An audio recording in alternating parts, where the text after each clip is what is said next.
All right, and of course, let's bring back in our special guest, distinguished professor at Touro University, Thane Rosenbaum.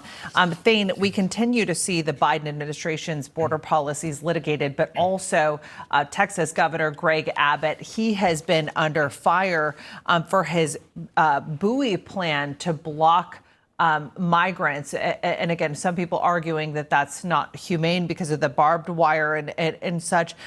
Secretary Mayorkas was certainly not a fan of the governor's decision and the rest of the Biden administration. How are you continuing to see these matters litigated?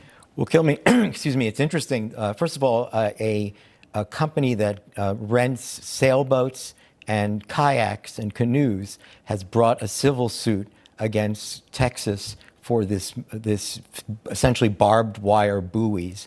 And the Justice Department has also brought a civil action against the governor of Texas in this maneuver.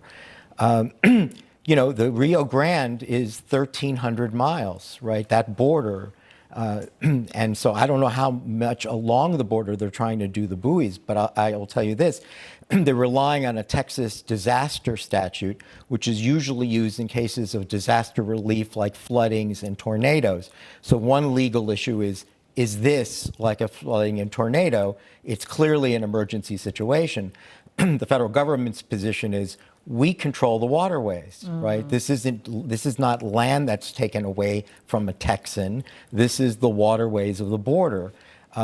Police states under the Constitution have what's called police powers. And the Supreme Court has always given a lot of leniency to the police powers of a state. Guess what? Governor Abbott is saying, this is my job.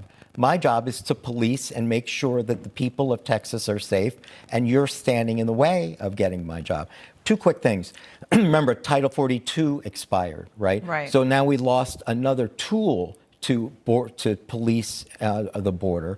And lastly, you know, the cynicism of this is so clear because, you know, the open border context for most Americans, they see this as a way to eventually expand the ranks of Democratic voters because it's the one thought that you might get at the end. We definitely don't have time to get into that, but it's very interesting, and I expect that we will continue to see that challenged, the move in part by Texas Governor Greg Abbott. Thane, appreciate you breaking that down. Coming up.